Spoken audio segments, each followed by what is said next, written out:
Hello, I'm Margot Politis. Welcome to Study English IELTS preparation.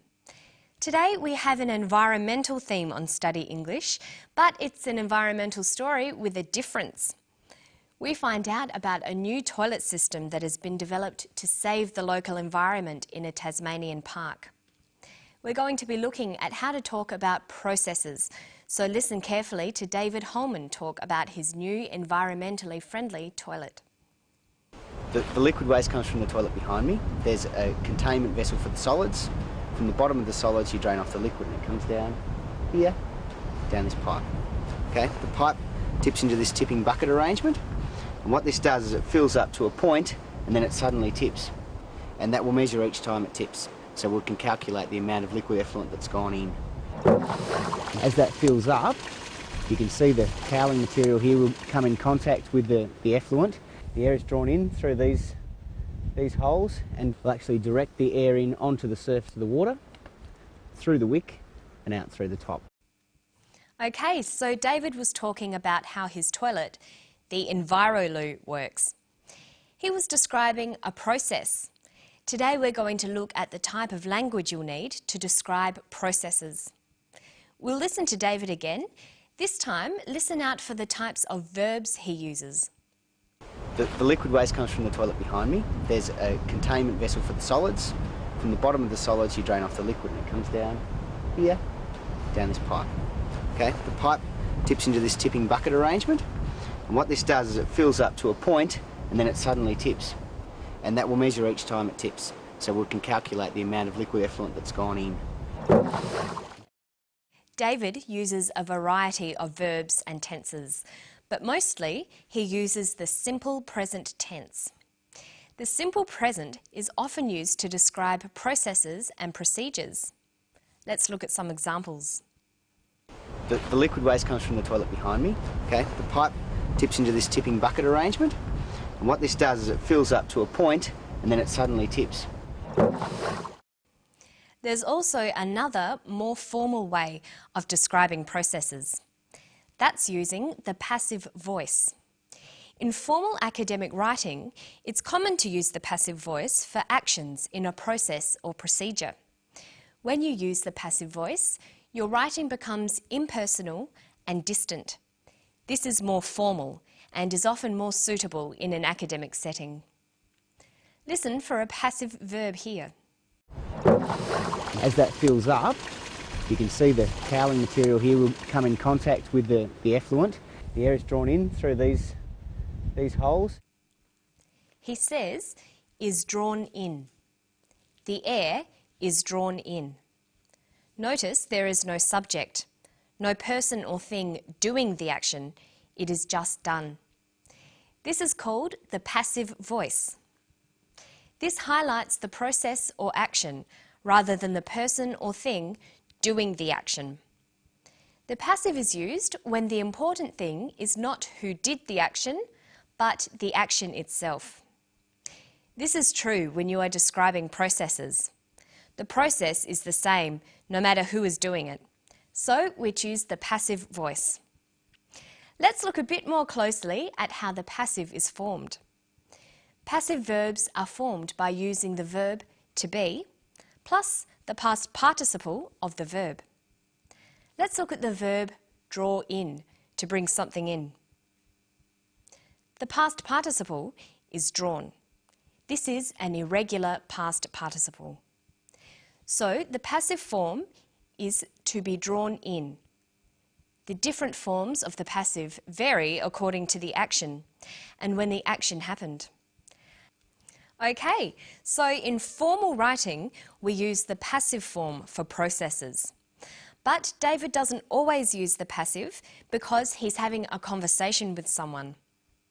Let's look at one of David's more informal sentences and see how we could change it into a more formal description. There's a containment vessel for the solids. From the bottom of the solids you drain off the liquid. He says, from the bottom of the solids you drain off the liquid. Let's look at the main part of that sentence. You drain off the liquid. The verb is drain off. In a passive sentence, we'd say is drained off. The past participle with the present tense form of to be. To form the passive, we also need to change the sentence around. Most English sentences use the active form. That's subject, verb, object. But in the passive, sentences begin with the object of the verb. Object, verb, subject. In this sentence, we know that drain off is the verb, you is the subject, and the liquid is the object. So, to form a passive sentence, we'll need to turn the sentence around into object, verb, subject. Notice that we add the word by. The liquid is drained off by you. But in a process, we don't need to include the agent of the verb, so it usually gets left out. Our new, more formal sentence reads, the liquid is drained off. So let's go back to that full sentence. From the bottom of the solids, you drain off the liquid. From the bottom of the solids, the liquid is drained off. Here's another one. And that will measure each time it tips, so we can calculate the amount of liquid effluent that's gone in. We can calculate the amount of liquid. The subject is we. This will be dropped in our passive sentence. The object is the amount of liquid. The verb is can calculate. Calculate has the past participle calculated. When there are auxiliary verbs like can, we use the infinitive form of the verb to be. So the full verb phrase can calculate becomes can be calculated. Remember that a passive sentence starts with the object, then the verb. So we can calculate the amount of liquid becomes the amount of liquid can be calculated. Okay, let's finish today by testing you on the passive. Listen to the steps in a simple process. This is how you make a cup of coffee. It's in a conversational style. You fill the kettle with water. You turn on the kettle. You boil the kettle. You pour the hot water into a mug. You add some sugar. Then you can drink it.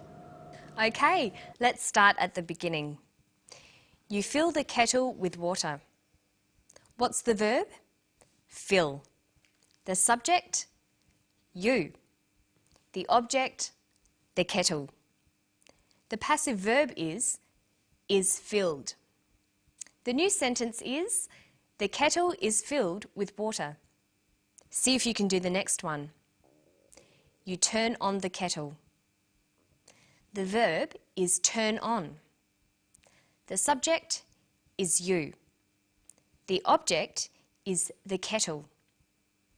The kettle is turned on. You boil the water. The water is boiled.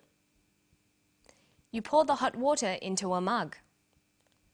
The hot water is poured into a mug. You add some sugar. Some sugar is added. Then you can drink it. Then it can be drunk. But we'd usually say, then it's ready to be drunk. So let's go through that again. The kettle is filled with water. The kettle is turned on. The water is boiled. The hot water is poured into a mug. Some sugar is added. Then it's ready to be drunk. And I think I'll go and make a cup of coffee right now. Don't forget to practice these active and passive sentences. And I'll see you next time for Study English. Bye.